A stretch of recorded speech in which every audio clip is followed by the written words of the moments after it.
Well, next, President Trump's immigration crackdown continues with sweeping mass arrests by ICE. Russian asylum seekers who fled Putin's repression know about the risks all too well. In recent years, many have applied for political asylum in the United States, with some facing the threat of detention and even deportation back to Russia.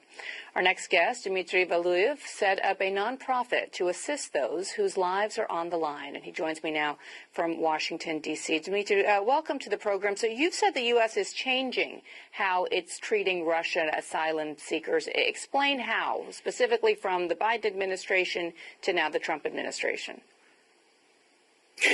Thank you for having me. To be short, the issue with Russian asylum seekers started about a year ago in May, June 2024, when most of the Russian asylum seekers at the southern border, when crossing the border with the U.S. and requesting asylum in the U.S., started being detained in huge numbers. Most of them have been detained since then.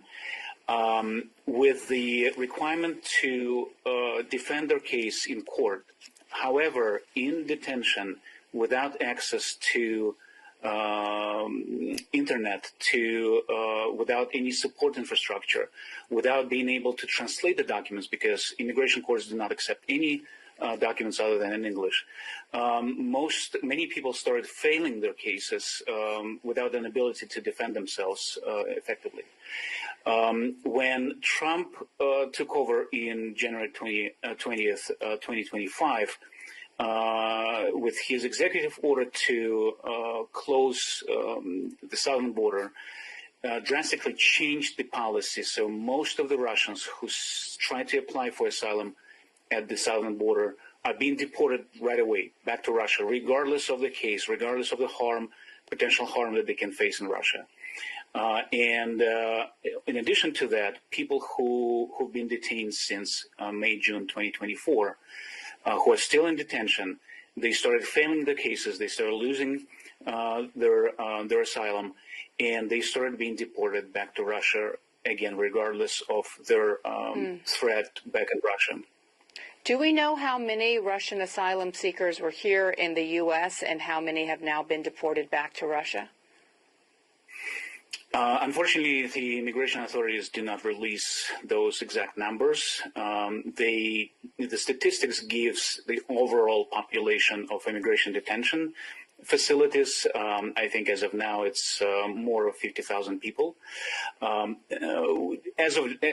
Based on our numbers, our estimates, and based on our service that we collect from asylum seekers in detention, we can say that more or less Russian asylum seekers are probably estimated to be about 1,000 people in detention. But again, it's very rough. And what do they fear specifically? I mean, one can guess, but just talk about the consequences of what happens if they are, in fact, sent back to Russia. We can use the example of Leonid Melekhin, who was a Russian asylum seeker who spent about 9 or 10 months here in the United States in detention. He lost his case. He lost his appeal as well without any support, without any legal representation. He was deported back to Russia, was arrested, charged in terrorism, and he is in Russian prison now facing a very lengthy prison term. We deal with people now who are in very similar situation with Leonid, people who've been prosecuted back in Russia, who have criminal cases against them in Russia for their political views, not because they're criminals, but because of their political views, because of their pro-democracy views.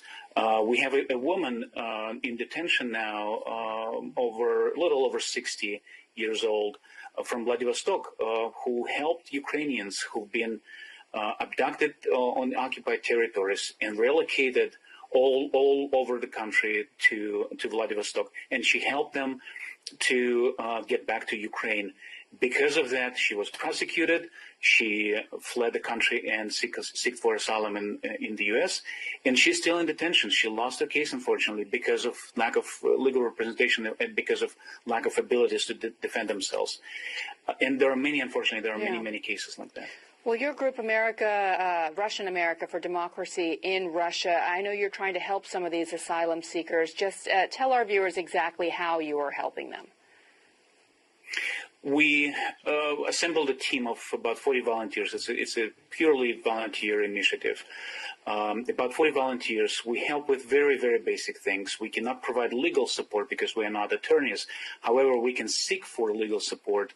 We work with immigrant attorneys who provide pro bono support. We sometimes finance individual consultations that help significantly, really, for people who do not have any legal representations.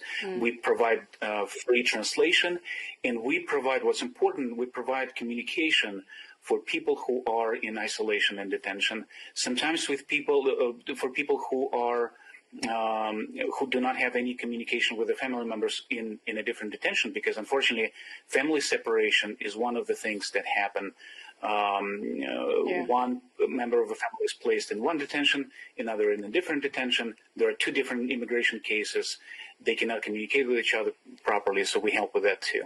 Well, we know that the majority of asylum seekers who are against the Russian government and specifically against this war have left for European countries. But when everyone asks, how do Russians feel about it? Why aren't more speaking out?